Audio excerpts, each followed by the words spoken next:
Have you ever tried castor oil at night, hoping you'd wake up with less stiffness in your hands or knees, and then wondered, is this doing anything at all?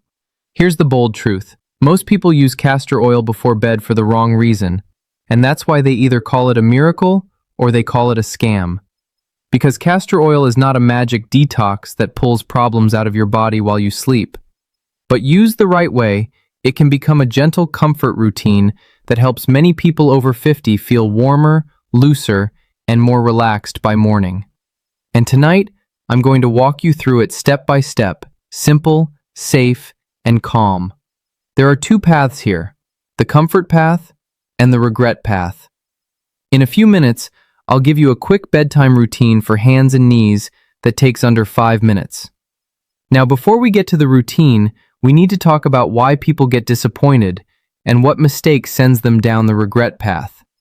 Let me guess what happened. You saw a video, or you heard a friend talk about it, and the story went something like this. Put castor oil on at night and it will detox you while you sleep. That line sounds exciting. It also sounds clean and simple, but it sets you up for confusion. Because when you wake up the next morning, you might feel nothing. And then you start thinking, maybe this is nonsense. Or you might do something much worse. You might think castor oil works best if you take it by mouth. And that's the regret path. Because oral castor oil is not a gentle bedtime wellness trick. It is a stimulant laxative, meaning it can push your gut hard and fast. And that can turn into cramps, diarrhea, dehydration, and a miserable night, especially after 50. So right here, let's make one calm promise to each other. We are not doing hype. We are doing comfort. We are doing safe, steady steps that fit real life. And if you stay with me until the end, I'll also show you how to tell the difference between normal, a little gassy and bloated discomfort, and the kind of belly symptoms that should never be ignored.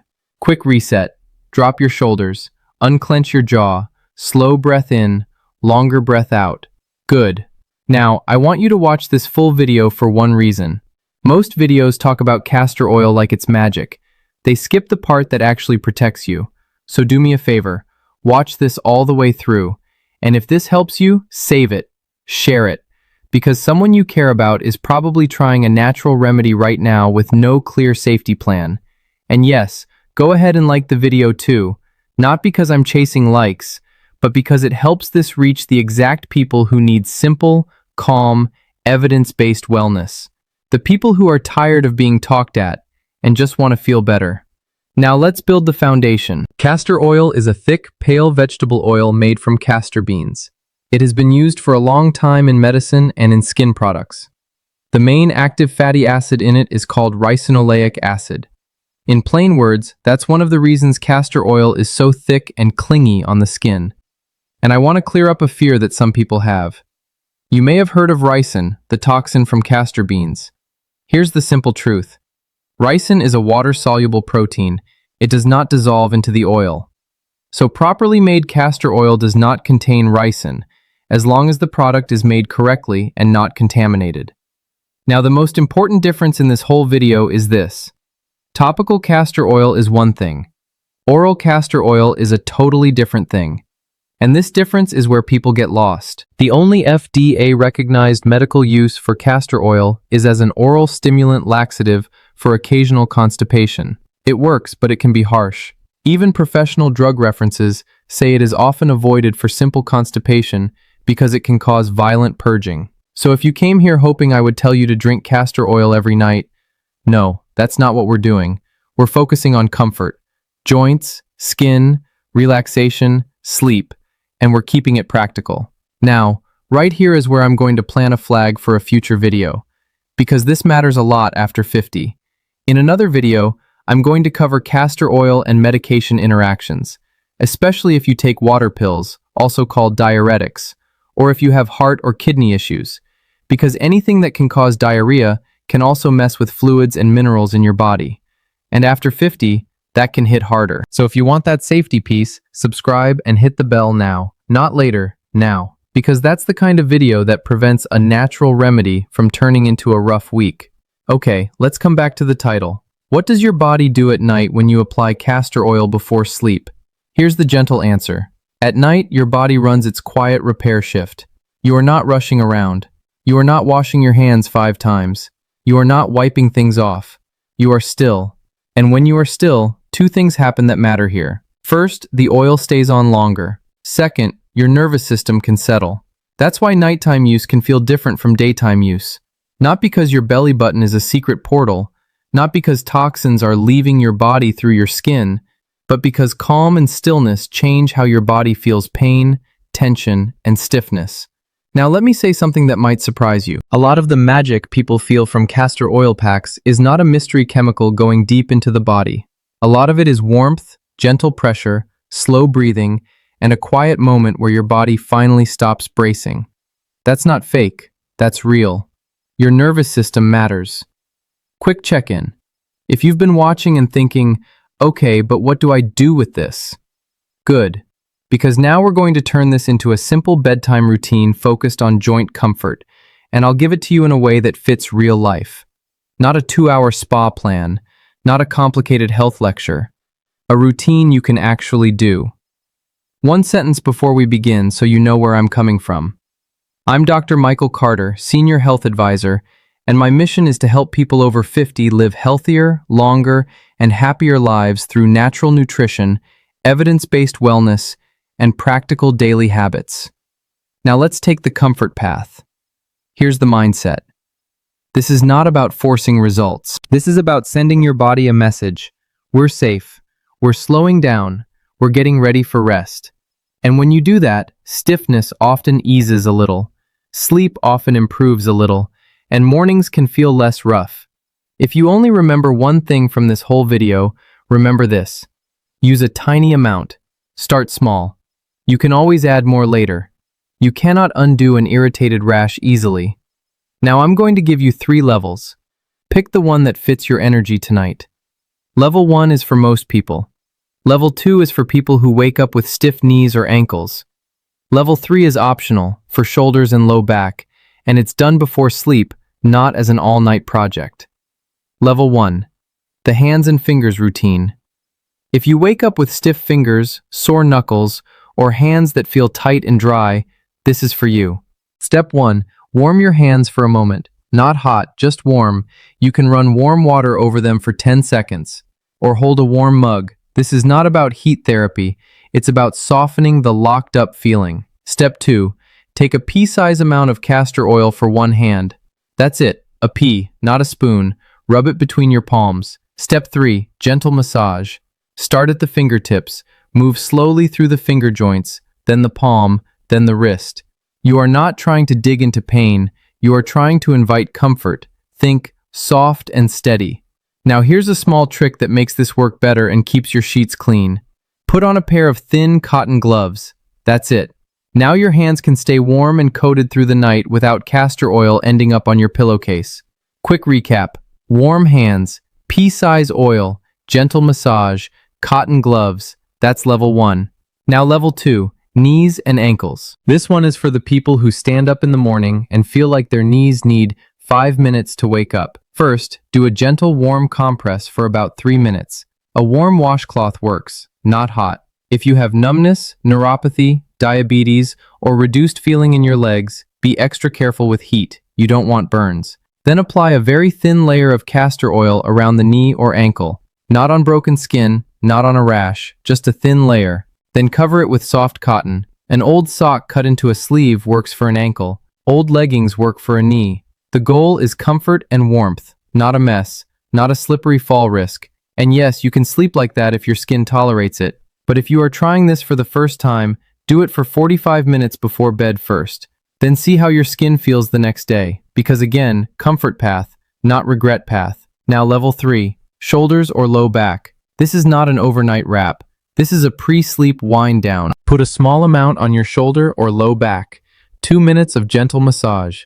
Then either leave a very thin layer or blot the extra with a towel. This is also the best time to do slow breathing. Inhale slow, exhale longer. Because the oil alone is not the whole point. The point is the routine. Your body learns. Oh, this is bedtime. We can soften. Now, before we go further, I want you to do a simple morning test. Tomorrow morning, rate your stiffness from 1 to 10. Just one number. Then do this routine for 3 nights and see if that number shifts even 1 point. Because 1 point matters. 1 point means you move easier. 1 point means you start the day in a better mood, and that matters. Now let's talk about the most common question I hear. Is castor oil actually doing something? Or is it just the massage?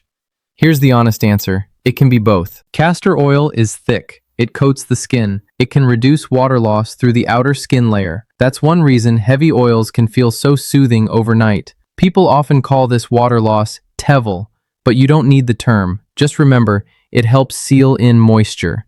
And the massage and warmth can also help your joints feel less guarded. So if you wake up and think, my hands feel softer and less tight, that is a real result. Now we're going to go deeper, because castor oil is used in a lot of ways. Some are reasonable, some are risky, some are just hype. And the more you understand the difference, the safer you become. Let's walk through the common examples one by one so you can decide what's worth your time.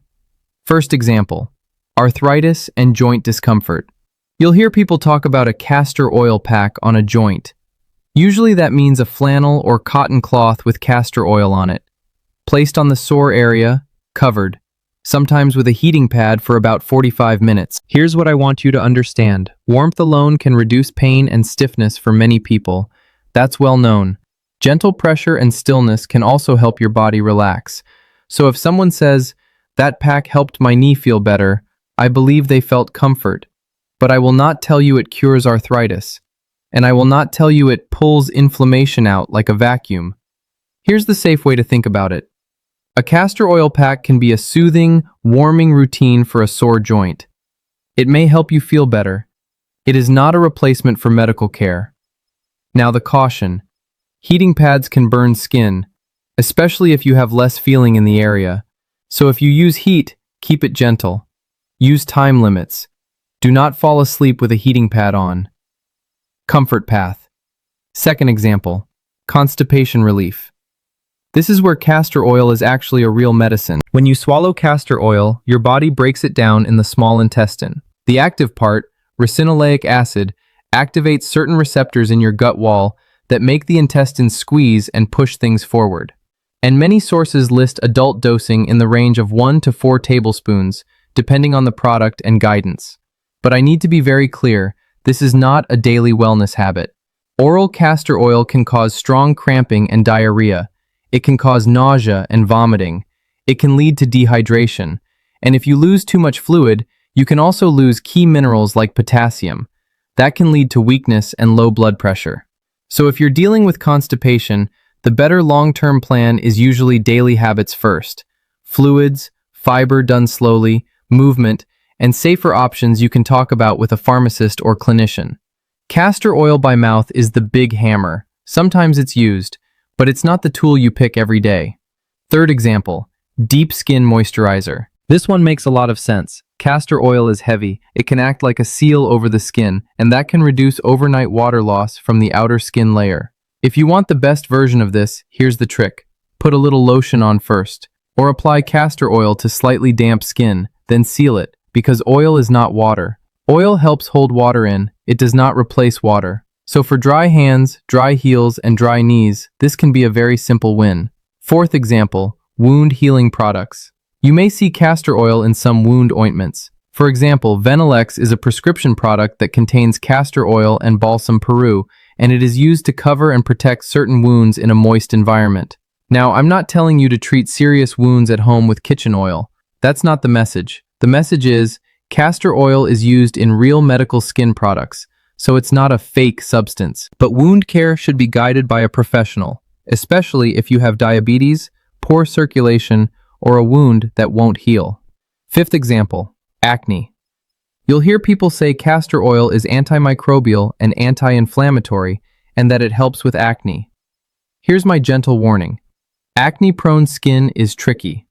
Heavy oils can clog pores for some people. So if you are acne-prone, you don't start with your face. You patch test first, and you use a tiny amount, and you stop fast if you see more bumps. Sixth example, hair, eyebrows, eyelashes. This is a big one online. People say it grows hair. Here's the honest framing. We do not have strong proof it makes hair grow faster, but it can coat hair. It can reduce dryness. it can reduce breakage. And if you reduce breakage, your hair can look fuller over time.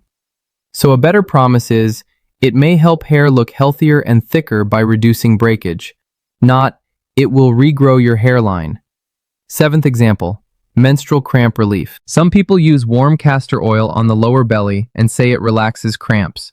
Warmth and gentle massage can help many people feel less cramp pain. That's reasonable. But again, it's comfort support, not a cure-all. Eighth example, labor induction. This is one reason pregnancy comes up with castor oil. Castor oil has been used historically to try to start labor. There are clinical reviews and studies on it. A common side effect reported is nausea, and there's also research showing the same receptor pathway involved with castor oil can affect uterine muscle, which is why it gets extra caution around pregnancy.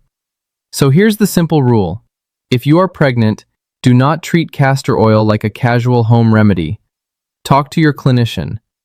Now, if you've been listening and thinking, okay, I only wanted the joint routine. Good.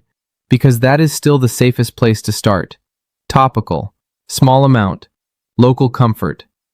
Now we need to talk about safety in a clear, calm way. Not to scare you, to protect you. There are 3 main side effects you need to know. Side effect number 1, gastrointestinal distress. This is mostly from oral use. People can get severe cramps, nausea, vomiting, and intense diarrhea. That can lead to dehydration. Side effect number 2, allergic contact dermatitis. That's a skin reaction. It can look like redness, itching, swelling, a rash, or scaling, and it can show up a day or 2 later, not right away. Side effect number 3, electrolyte depletion. This is the sneaky one. If diarrhea is strong or repeated, your body can lose fluid and key minerals. Potassium is a big one, and low potassium can make you weak, dizzy, or shaky. Here's your stop sign. If you get burning skin, swelling, or a rash that spreads, stop. If you take castor oil by mouth and you get severe diarrhea, stop and get help. Comfort path. Now, I promised something earlier. I promised I would show you how to tell the difference between normal stomach discomfort and the kind that needs attention. So let's talk about the most common causes of GI distress in a simple way. Because bloating and gas are not always a mystery. They usually come from a few buckets. First bucket, how you eat. Big meals, fast meals, late meals. If you eat too much or too fast, you swallow more air and you overload the system. That can lead to bloating and gas. And if you lie down soon after a meal, some people feel gas more at night. Second bucket, what you eat. Some foods are famous for gas. Beans, and vegetables like broccoli. And yes, wheat can be a trigger for some people, especially if they have celiac disease or gluten sensitivity. Third bucket, what you drink. Carbonated drinks put gas into your stomach. That can increase pressure and bloating. And high sodium can cause water retention, which can make you feel puffy and bloated. Fourth bucket, fiber. Fiber is good for you, but if you increase fiber too fast, you can get gas and bloating. So the rule is, increase slowly and drink enough water. Here's your tomorrow experiment. Just one day. Eat one meal slower than usual. No carbonation with that meal. And notice how your belly feels 2 hours later. That is data. Now, the castor oil bucket. Oral castor oil can cause acute GI distress because it triggers strong gut contractions. That's how it works as a laxative. And if someone uses stimulant laxatives too often, it can create bigger problems over time. So the key message is, do not use oral castor oil for detox or weight loss. That's not wellness, that's stress on the body. Now, another important bucket is medical conditions. If you have ongoing bloating, pain, or changes in stool, it can be IBS, celiac disease, diverticular disease, constipation, or other problems. And there are also red flags that should never be brushed off. Severe pain, fever, vomiting, blood in stool, unplanned weight loss. If those are present, do not self-treat. Talk to a clinician.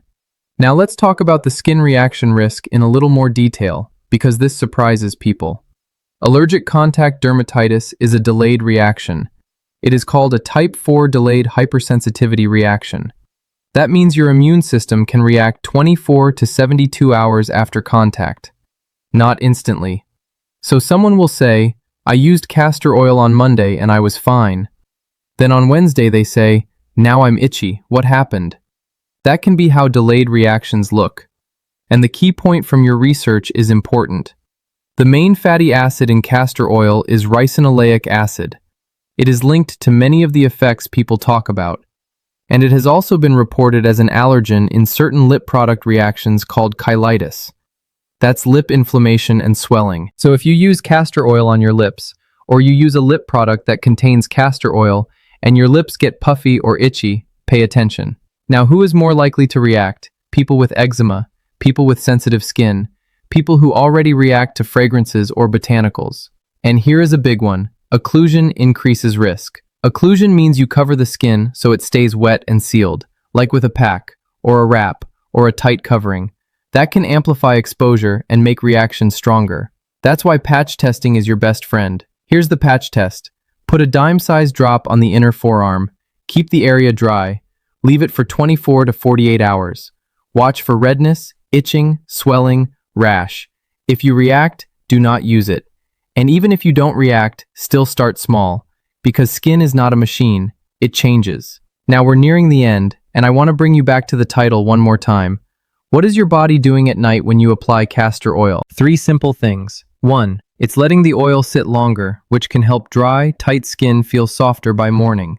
2. It's letting you pair this with a calming bedtime routine, warmth, touch, and slow breathing, which can help your body shift out of fight or flight and toward rest. And 3. If you're using it for joints, it can become a steady ritual that helps you move with less stiffness the next day. Now, I also promised to talk about impact, what the research and traditions often claim. So here's the honest, balanced view. Some small studies and reports have looked at castor oil packs and changes in certain immune cell counts after a couple hours of use. It is interesting, but it is not strong enough evidence to claim a proven immune boost. What is more solid is this. Warmth and gentle pressure can affect how your body feels. A calm nervous system often helps sleep. Better sleep often improves pain tolerance. So even when the detox story is wrong, people can still feel real benefits from the comfort routine. And ricinoleic acid has research describing anti-inflammatory and pain relief actions in lab and animal models, which may help explain why some people report local comfort, again, without turning it into a miracle cure. Now let's land this plane in a calm way. If you want to try castor oil at night for joint comfort, keep it simple. Tiny amount. Hands, knees, ankles. Gentle massage. Cotton covering if needed. No intense heat. And patch test if you have sensitive skin. That is the comfort path. And if you want the safety piece most people skip, watch my next video on castor oil and medications, especially water pills and dehydration risk after 50. Subscribe and hit the bell so you see it when it comes out. Now I want to hear from you. Comment the word joints if you want me to pin the exact bedtime routine steps so you can follow them tonight without rewinding. And if you know someone who wakes up stiff, send them this video. Because comfort is better when it's shared. I'm Dr. Michael Carter, and I'll see you in the next video.